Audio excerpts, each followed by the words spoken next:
Bienvenidas, queridas amigas y amigos, a Actualidad con Alexis Ortiz por Bienvenidos Venezolanos TV. Hoy vamos a conversar sobre un tema de mucha relevancia porque se trata de un libro que estoy seguro que va a tener un impacto notable en toda Latinoamérica, en todos los países de habla hispana, porque se atreve a abordar una materia que es de una gran y necesaria actualidad. El libro se llama Transformación Cultural, una salida de la pobreza y un camino hacia una vida mejor. El autor de este libro es un economista y empresario hondureño de San Pedro Sula, por más señas, Carlos Urbizo. Bienvenido, mi querido Carlos.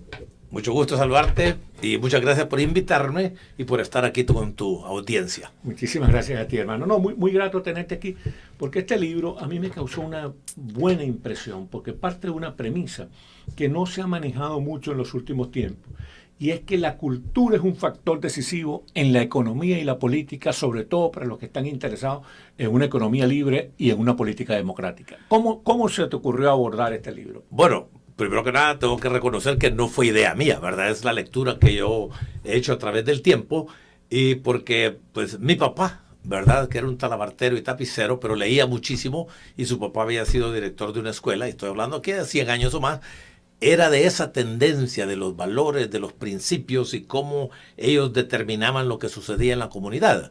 Después fui a estudiar yo con los jesuitas en Belice, estuve interno 5 años ahí, de 13 a 18 años. Belice es lo que llaman la Honduras británica. Fue Honduras británica, ahora se llama Belice, ¿verdad? Sí. Que es independiente desde 1967, una cosa así.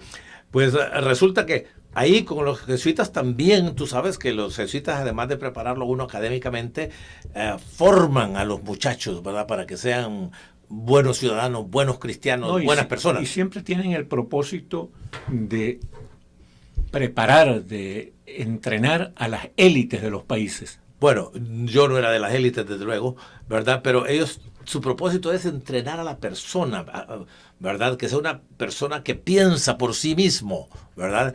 Y como dice Einstein, que reconozca que su mayor logro va a ser la contribución que le haga a la comunidad donde vive, ¿verdad? Después fui a estudiar a una universidad en los Estados Unidos que fue fundada por Benjamin Franklin, y ahí también había una orientación más a las humanidades y las ciencias sociales. ¿Qué universidad era esa? Franklin Marshall College, en Lancaster, Pennsylvania, sí, ¿verdad? Y después leí unos libros de Lawrence Harrison principalmente, donde debería pues ahorita nuestra audiencia aprovechar y tomar nota de ellos.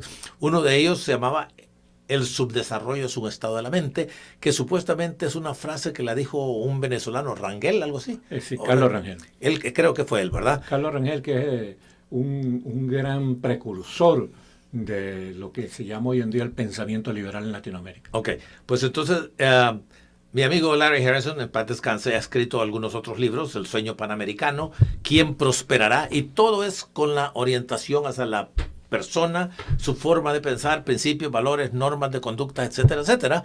Aunque desde luego no podemos desconocer que Venezuela es muy rico en petróleo, aunque está muy pobre en otras condiciones actualmente, que los recursos naturales son importantes, pero tienes un Japón donde tiene muy pocos recursos naturales como tal, que importa bananos, sandía, peras y qué sé yo, ¿verdad? Pero producen otras cosas. Así que desde luego que no es una sola orientación, pero yo sí estoy persuadido que en nuestros países de Latinoamérica necesitamos urgentemente, imperiosamente, un cambio de mentalidad, de no sentirnos víctimas, etcétera, que vamos a explorar un poquito más, ¿verdad? Y que eso va a ser determinante para que tengamos nosotros una vida mejor y salgamos de la pobreza, como es el subtítulo del libro.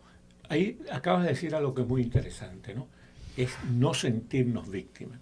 Una de las cosas que más nos hunde en el desarrollo y en el atraso es que alguna gente nuestra tiene la propensión a creer que como nació pobre, desfavorecido, tiene que ser fatalmente pobre toda la vida, sí, que no puede encontrar un camino de progreso, de desarrollo, de ascenso social. Y resulta que la historia demuestra que los voluntariosos, los estudiosos, los que son echados para adelante, terminan abriéndose camino en la vida. ¿Cómo no? Bueno, parte es cómo se pueda sentir uno dentro de la sociedad donde vive, ¿verdad? y parte es cómo se puede sentir toda la nación con relación al resto del mundo. Y entonces a veces tenemos la impresión, les digo yo, que los del primer mundo andan ahí buscando a los hondureñitos para ver cómo los aplastan, ¿verdad? Porque todos somos víctimas y no nos damos cuenta de repente, aunque digo de repente, pero yo creo que así es. Nosotros somos nuestros propios victimarios, ¿verdad?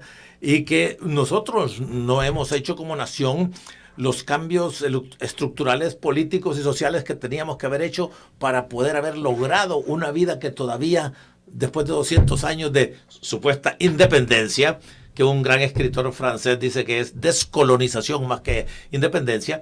Entonces, mientras tengamos nosotros esos conceptos, va a ser muy difícil salir de la situación en que estamos, porque al sentirse uno víctima, la culpa es de otro.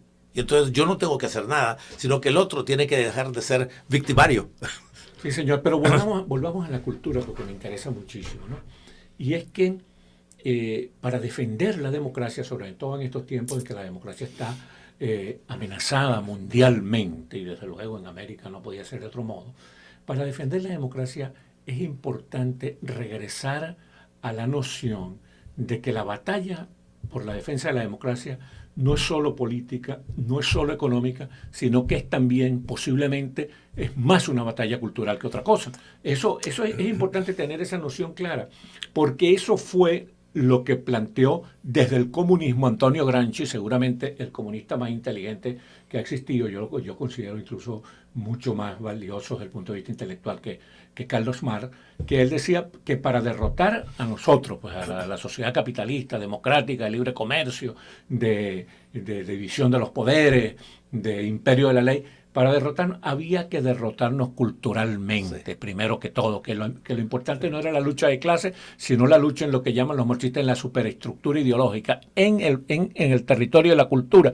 Por eso es que me llama poderosamente y gratamente la atención que tú hayas llamado el libro Transformación Cultural. Correcto. Bueno, primero hay que aclarar que todos los pueblos, como todas las personas y todas las ciudades, tienen su cultura. Claro. Lo que sucede es que esa cultura de principios, de valores, de normas de conducta espiritual, cívica, etcétera, hay algunos que conducen a una gran vida y hay otros que no la conducen. Entonces yo estoy buscando, desde luego, aquellas virtudes que son conocidas a través de toda la historia que nos pueden conducir a ese mejor estado de vida, ¿verdad? Y es lo que no ha sido, ¿verdad? Tú decías que la democracia está en crisis. Sí, es cierto, ¿verdad? Y yo te decía antes de esta plática que los países que han sido democráticos a través del tiempo, Estados Unidos, Europa, ¿verdad? Esos van a superar su crisis porque están en crisis. Estados Unidos ahorita tiene una crisis muy grande políticamente hablando, ¿verdad? Pero sí, los países... Las posiciones políticas se han mineralizado, se han radicalizado mucho. Así es, se han hecho muy intolerantes. Pero los países, naciones como nosotros, que nunca hemos sido democráticos, ¿verdad?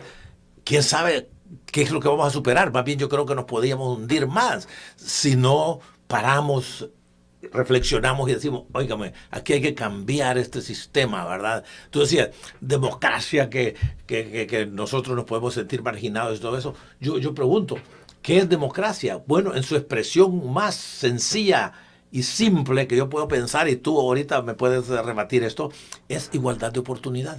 Y tú sabes que en Latinoamérica no ha habido igualdad de oportunidad, que se habla de desigualdad siempre en términos económicos, pero hay una desigualdad horrible social y política. Que tiene que ver con la educación, porque lo que te permite emparejar a la gente es garantizar, para que haya igualdad de oportunidades, es garantizar que todo el mundo tenga la formación necesaria para eso. Bueno, eso suena muy bonito, pero yo te voy a hacer un comentario y tú rebáteme también, porque me gusta tener este tipo de intercambio contigo. Tienes países como Cuba, donde tienen una educación de 98%, a saber qué, académicamente hablando.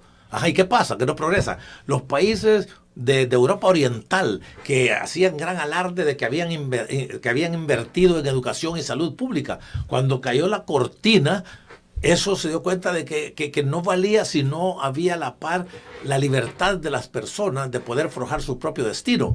Y entonces no se acostumbraron, ni todavía se han acostumbrado del todo porque no se han acercado a Europa Occidental, que según el Economist, esa gran revista británica, les iba a tomar 56 años en promedio poder acercarse al oeste, siempre y cuando crecieran a un 3.8%, que no lo han logrado. Y tú tienes que preguntarte, ¿dónde estaba esa inversión social? ¿Verdad? Sí, no, no te voy a debatir eso porque tienes toda la razón.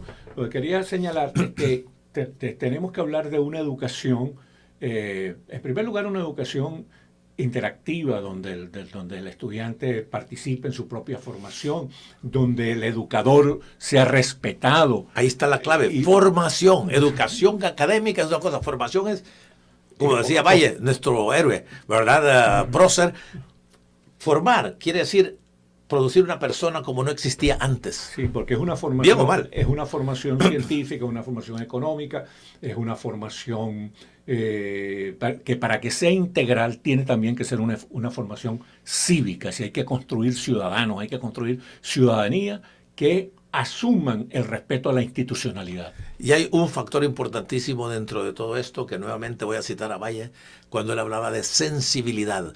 Y yo creo que nosotros en Latinoamérica, como en muchos otros países que se han quedado atrás, nos ha hecho falta sensibilidad, porque no es posible tener sensibilidad y hacer todas las atrocidades que se han hecho a través de los últimos 200 años, desde que comenzaron a descolonizarse nuestros países.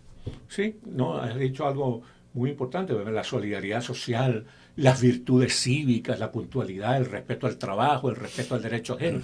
Todas esas cosas tienen que ver con la transformación cultural de que tú hablas en tu libro. Así es, correcto. Así es, ¿verdad? Que sí, mira, es que parto yo, y esta parte sí, yo creo que yo fui quien la analizó de esa forma.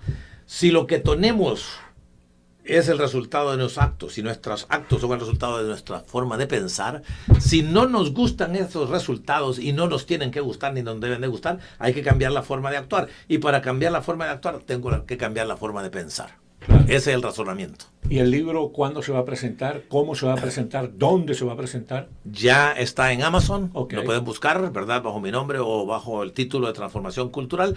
Y espero yo poderlo presentar aquí en Miami, tal vez a mediados de diciembre, ¿verdad? Con tu coordinación, espero, ¿verdad? Con mucho gusto. ¿Verdad? Así es, y que podamos tener un diálogo en ese momento, cuando lo presentemos. Yo anticipo o espero no solo que vamos a presentar el libro, sino que tengamos aquí un debate así es, sobre estos conceptos. Porque estamos hablando de formación y eso es muy importante. Así es. Bueno, muchísimas gracias, mi querido Carlos Urbizo, con su libro y todo el éxito para su libro Transformación Cultural, una salida de la pobreza y un camino hacia una vida mejor. Y muchísimas gracias a ustedes, queridas amigas y amigos, por haber tenido la amabilidad de vernos y escucharnos aquí en Bienvenidos Venezolanos TV.